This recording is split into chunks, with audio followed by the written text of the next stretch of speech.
আইন উপদেষ্টা বলছেন ৩ দিনের মধ্যে কোনো কারণে শপথ পড়ানো না গেলে সিইসি পড়াতে পারবেন।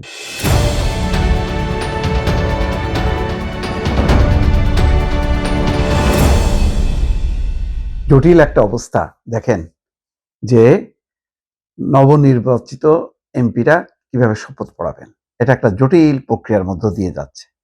বলা হচ্ছে যে প্রধান উপদেষ্টার পরামর্শক্রমে রাষ্ট্রপতি যে কোনো ব্যক্তিকে শপথ পড়াতে পারবেন এবং ৩ দিনের মধ্যে যদি কোনো কারণে সেই ব্যক্তি শপথ পড়াতে না পারেন তাহলে কি হবে, নির্বাচন কমিশনার সিইসি নিজেই শপথ পড়াবেন।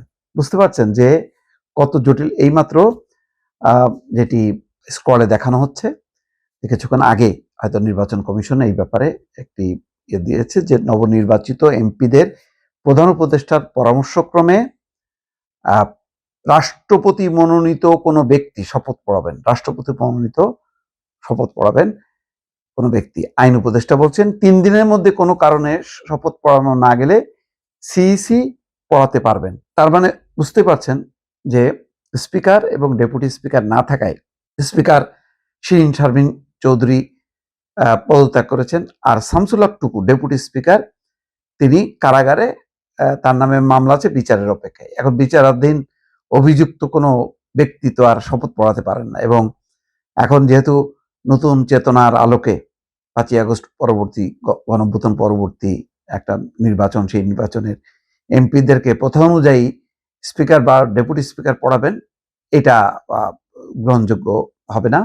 সেই কারণেই একটা পথ বের করা হয়েছে। এখন সেগুলি কতটুকু আইনসম্মত কি আইনসম্মত না সেটা নিয়ে বিতর্ক করা যায়, তবে এগুলি কোনো মেজর বিষয় না। যেখানে গণঅভ্যুত্থানে পুরো দেশ উল্টায় গেছে, সরকার উল্টায় গেছে, পালায় গেছে, সেটার যখন সমাধান হয়েছে, তো নতুন নির্বাচিত এমপিরা শপথ নেওয়া কিভাবে নেবেন, কিভাবে পার্লামেন্টে যাবেন, সেটা বড় কথা না। আমরা একটা নিশ্চয়ই ভিন্ন ধরনের পার্লামেন্ট দেখব। বিষয়টা শপথ পড়ানোর চেয়ে বড় কথা হলো যে সংস্কারগুলো বাস্তবায়নের প্রক্রিয়াটা সরকার এবং বিরোধী দল যেভাবে কিভাবে মেনটেন করবেন সেটা বোঝা যাচ্ছে না। যদি 1/3 সংখ্যাগরিষ্ঠতা পায় 180-র উপরে বিএনপি বা জামাত, তাহলে মানে কোনো সমাধান নেই। কিন্তু যদি সমস্যা হবে না, দ্রুত করাতে পারবেন। যদি সেটা না হয়, ঝুলন্ত পার্লামেন্ট হয়, সংকট কিন্তু হবে সেখানেই। এবং এটাই নিয়ে হয়তো সংশ্লিষ্ট মহল উদ্বিগ্ন যে এত সংস্কার, এই সংস্কারগুলো কি এই 5 বছর মেয়াদে সম্পন্ন করা যাবে? সংস্কার তো শুধু না, এর মধ্যে অর্থনীতির সংস্কার আছে, দেশের যেই বেকারত্ব এবং দুর্নীতি এবং কালো টাকার প্রভাব সেগুলি কমিয়ে নেওয়া, অর্থনীতিতে শৃঙ্খলা ফেরানো, আইন শৃঙ্খলা পরিস্থিতি ঠিক করা।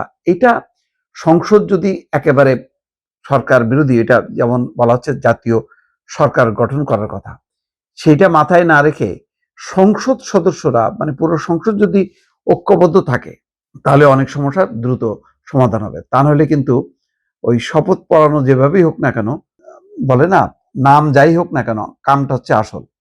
হ্যাঁ, তো সেই কাজটা হলো এখন সামনে বড় চ্যালেঞ্জ। এগুলি কিভাবে মোকাবেলা করবে রাজনৈতিক দলগুলো, সেটাই এখন বিষয় দর্শক।